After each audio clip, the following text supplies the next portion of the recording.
Agora nós vamos ler o capítulo 5, né? O leproso e o imundo são lançados fora do arraial. Diz assim a palavra do Senhor, capítulo 5 do livro de Números. Disse o Senhor a Moisés: ordena aos filhos de Israel que lancem para fora do arraial todo leproso, todo o que padece fluxo e todo imundo por ter tocado em algum morto. Tanto homem como mulher os lançareis para fora do arraial. Os lançareis para que não contamine o arraial no meio do qual eu habito. Os filhos de Israel fizeram assim e o lançaram para fora do arraial, como o Senhor falara a Moisés. Assim fizeram os filhos de Israel. Então vamos ler aqui. A purificação do arraial. Lei de prevenção contra doenças contagiosas, tais como lepra, doenças sexuais e impurezas. Os doentes deveriam ser isolados para manter a saúde e a higiene do arraial. O quinto capítulo nos ensina: 1. A necessidade da santidade, certo? Primeira coisa que ele ensina. Vista nas constantes e variadas exortações sobre o assunto. 2. A estreita relação que há entre a santidade que se exige dos homens e a presença e o caráter de Deus, no meio do qual eu habito, né, como ele falou, no verso 3. Terceira, as condições de sermos considerados aceitáveis a Deus sempre são o sacrifício e a purificação, que está no verso 5 a 10. 4. O grande princípio da restituição tanto aos homens como ao próprio Deus. Então, o capítulo 5, ele trata dessas 4 questões. Todo leproso, a impureza física a impureza espiritual são consideradas como coisas que separam da comunhão com Deus, certo? Então, aqui é um apelo para que nós nos conservemos, né? Limpos, puros espiritualmente falando também, né? Então, na lei de Moisés, são separados do arraial para não contaminar o povo de Deus. No Evangelho de Jesus Cristo, é Ele mesmo quem perdoa os pecados e sana os corpos, para expulsar a impureza, mas ainda conservar aquele que fora impuro, né? Então, Cristo veio para nos purificar, né, de toda injustiça. Aleluia, glória a Deus. Agora vamos ler a lei da restituição. A lei da restituição. Disse mais o Senhor a Moisés: dize aos filhos de Israel, quando homem ou mulher cometer algum dos pecados em que caem os homens, ofendendo ao Senhor, tal pessoa é culpada. Mas se esse homem não tiver parente chegado a quem possa fazer essa restituição pela culpa, então o que se restitui ao Senhor pela culpa será do sacerdote, além do carneiro expiatório com que se fizer expiação pelo culpado. Toda a oferta de todas as coisas santas dos filhos de Israel que trouxerem ao sacerdote será deste. E também as coisas sagradas de cada um, o que alguém der ao sacerdote será deste. Então, aqui é a lei da restituição. A lei da reparação, né? E indenização do pecado cometido contra o próximo. Deus não está satisfeito apenas com a reparação do erro, por isso requer também a indenização dos prejuízos que foram causados. Neste caso, a restituição deveria ser de 20% a mais do valor dos danos causados. O indivíduo precisa ser responsabilizado perante a sociedade e esta lei promovia a ordem e concórdia e a moralização do arraial. Então, aqui, Deus queria que as pessoas pagassem realmente suas dívidas, né? Com 20% a mais. Agora vamos ler o versículo 11, que diz assim: a prova da mulher suspeita de adultério. Disse mais o Senhor a Moisés: fala aos filhos de Israel e dize-lhes: se a mulher de alguém se desviar e lhe for infiel, de maneira que algum homem se tenha deitado com ela e for oculto aos olhos de seu marido, né? E ela o tiver ocultado, havendo-se ela contaminado e contra ela não houver testemunha, e não for surpreendida em flagrante, e o espírito de ciúmes vier sobre ele, e de sua mulher tiver ciúmes, por ela se haver contaminado, ou o tiver, não se havendo ela contaminado, então esse homem trará a sua mulher perante o sacerdote, juntamente trará a sua oferta por ela, 1/10 de efa de farinha de cevada, sobre o qual não deitará azeite, nem sobre ela porá incenso, porquanto é oferta de manjares de ciúmes. Tinha oferta de manjares até para ciúmes, né? Oferta memorativa que traz a iniquidade à memória. Então, nessa oferta não tinha azeite. O sacerdote a fará chegar e a colocará perante o Senhor. O sacerdote tomará água santa num vaso de barro, também tomará do pó que houver no chão do tabernáculo e o deitará na água. Apresentará a mulher perante o Senhor e soltará a cabeleira dela, e lhe porá nas mãos a oferta memorativa de manjares, que é a oferta de manjares dos ciúmes. A água amarga que traz consigo a maldição estará na mão do sacerdote. O sacerdote a conjurará e lhe dirás: se ninguém contigo se deitou, e se não te desviaste para a imundícia, estando sob o domínio do teu marido, destas águas amargas amaldiçoaste, serás livre. Mas se te desviaste quando sob o domínio do teu marido, e te contaminaste, e algum homem que não é o teu marido se deitou contigo, então o sacerdote fará que a mulher tome o juramento de maldição e lhe dirá: o Senhor te ponha por maldição e por praga no meio do teu povo, fazendo-te o Senhor descair a coxa e inchar o ventre. E esta água amaldiçoante penetre nas suas entranhas, para te fazer inchar o ventre e te fazer descair a coxa. Então a mulher dirá: amém, amém. A mulher concordará, né? O sacerdote escreverá essas maldições no livro e com a água amarga as apagará. E fará que a mulher beba a água amarga que traz consigo a maldição, e sendo bebida, lhe causará amargura. Da mão da mulher tomará o sacerdote a oferta de manjares de ciúmes, e a moverá perante o Senhor, e a trará ao altar. Tomará um punhado de oferta de manjares, da oferta memorativa, e sobre o altar o queimará, e depois dará a beber a água à mulher. E havendo-lhe dado a beber a água, será que ela se tiver contaminado, e a seu marido tenha sido infiel, a água amaldiçoante entrará nela para a amargura, e o seu ventre se inchará, e sua coxa descairá. A mulher será por maldição no meio do seu povo. Se a mulher se não tiver contaminado, mas estiver limpa, então será livre e conceberá. Esta é a lei para o caso de ciúmes, quando a mulher, sob o domínio de seu marido, se desviar e for contaminada, ou quando sobre o homem vier o espírito de ciúmes, e tiver ciúmes de sua mulher. Apresente a mulher perante o Senhor, e o sacerdote nela execute toda a lei. O homem será livre da iniquidade, porém a mulher levará a sua iniquidade, né?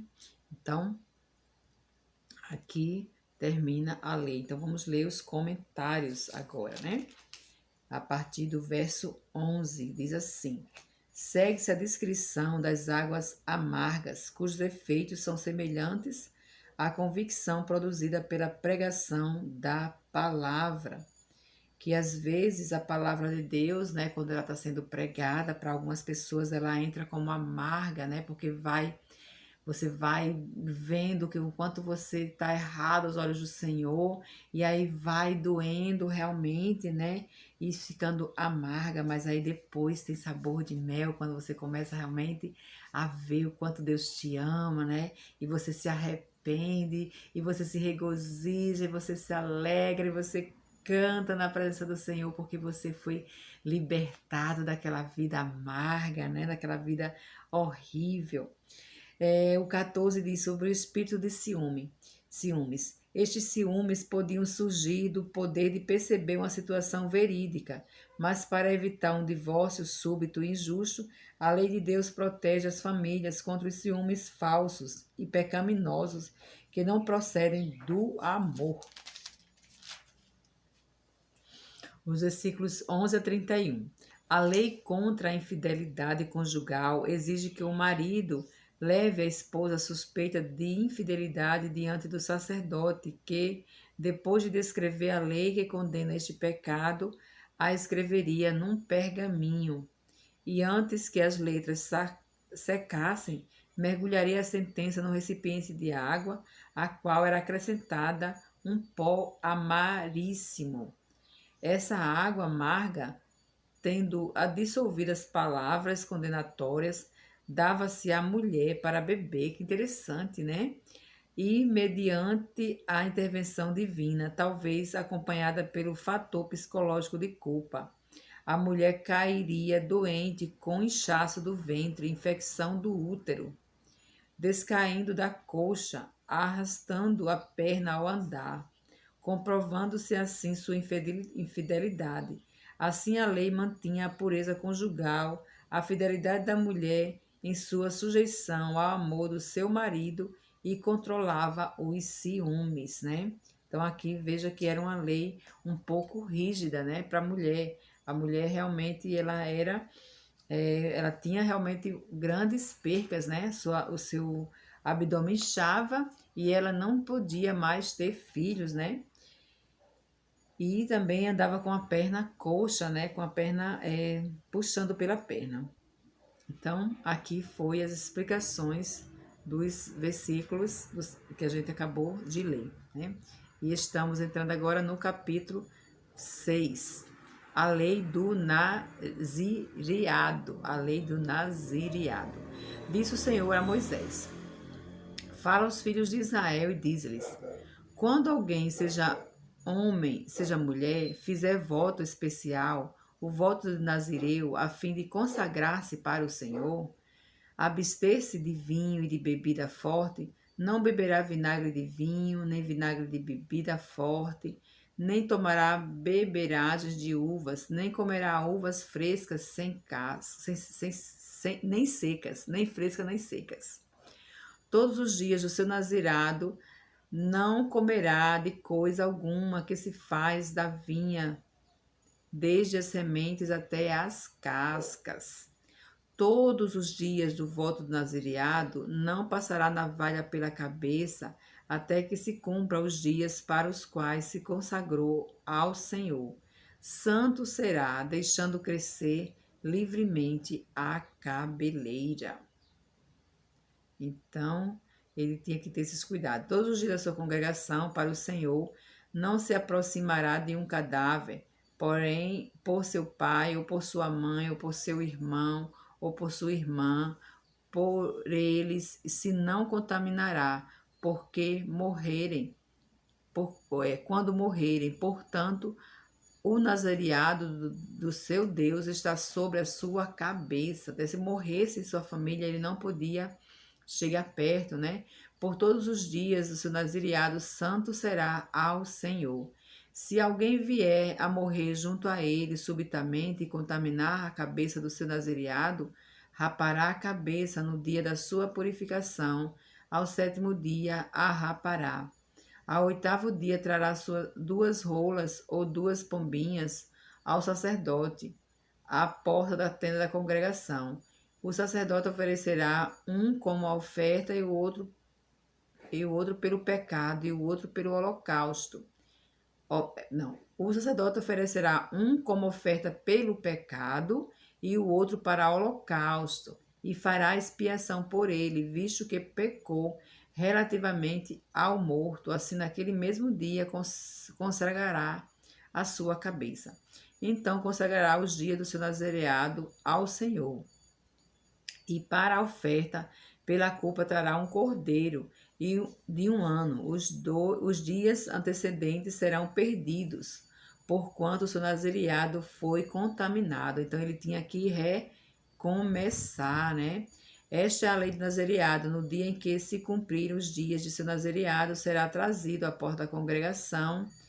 Ele apresentará a sua oferta ao Senhor, um cordeiro de um ano sem defeito em holocausto, um cordeiro e uma cordeira de um ano sem defeito para oferta pelo pecado, e um cordeiro sem defeito por oferta pacífica, e um cesto de pães asmos, bolos de flor de farinha com azeite amassados e obreias. Em outras partes eu li obreiras, mas é obreias, asmas, untadas com azeite, como também a sua oferta de manjares e suas libações.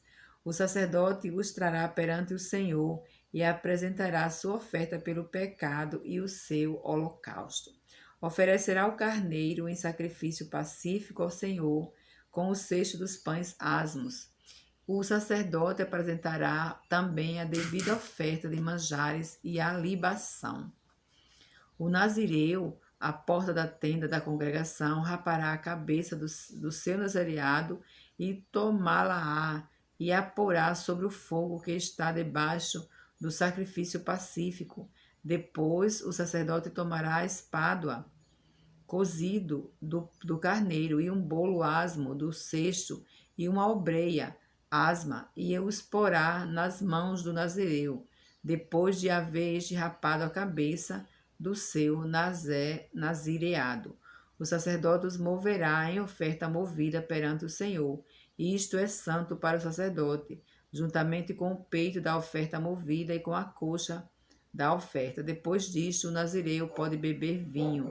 Esta é a lei do nazireu: que fizer o voto, a sua oferta ao Senhor será segundo o seu nazireado, afora o que as suas posses lhe permitirem. Segundo o voto que fizer, assim fará, conforme a lei do nazireado. Aleluia. Então vamos ler aqui os versículos, até o versículo, do versículo 1 ao versículo 11, né? Que a gente leu até o 21, mas o comentário vai até o versículo 11. Diz assim: o nazireu. Nazireu ou nazarita não se deve confundir com nazareno, cidadão de Nazaré, como era Jesus, certo? Então, nazireu não é nazareno, não confundir. O nazireu é aquele que se separa para a obra de Deus por voto especial, seja penitencial ou devocional, por tempo determinado. 3 eram as suas obrigações: abster-se de bebidas alcoólicas, porque seu prazer deveria estar no Senhor; não cortar seus cabelos, em sinal de humildade, lealdade e obediência; padecendo opróbrio pelo Senhor, evitar o contato com os mortos; preservando-se puro e santo, porque o Senhor é santo.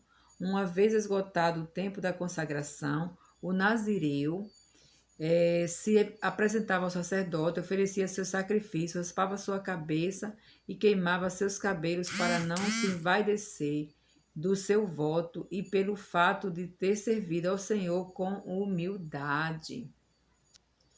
A figura do nazireu foi refletida na pessoa de Cristo, que, sem ter sido nazireu, foi santo, imaculado, separado dos pecadores e inteiramente devoto à vontade de Deus, né? Que está escrito em Hebreus 7, 26.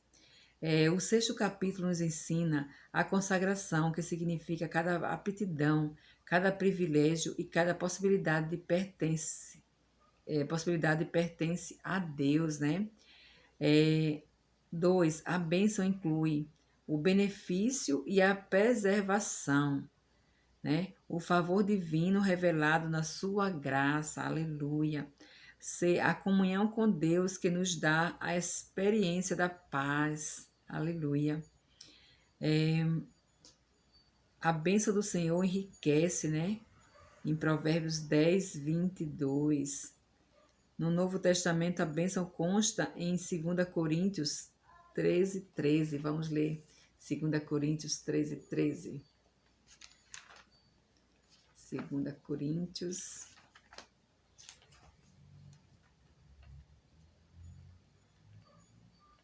2 Coríntios 13, 13.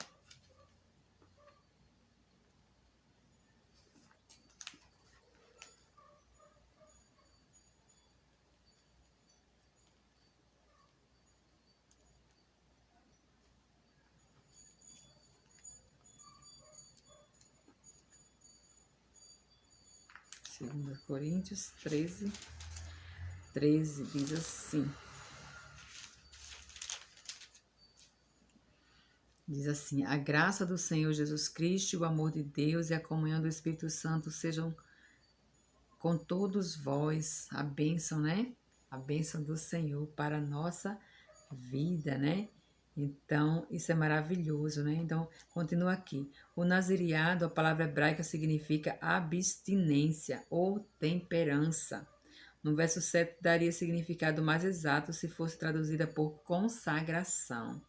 A palavra é idêntica à palavra que significa coroa, que nos ensina a verdade de que o homem que é mestre das suas paixões se compara com um coroado, com todo o poder do Estado a seu alcance, né?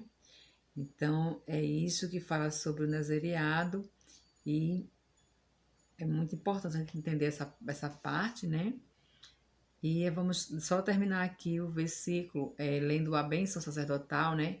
Disse o Senhor a Moisés: fala a Arão e a seus filhos, dizendo: assim abençoarei os filhos de Israel, e dir-lhe-eis: o Senhor te abençoe e te guarde, o Senhor faça resplandecer o rosto sobre ti e tenha misericórdia de ti, o Senhor sobre ti levante o rosto e te dê a paz. Assim porão o meu nome sobre os filhos de Israel e eu os abençoarei. Que linda bênção, né?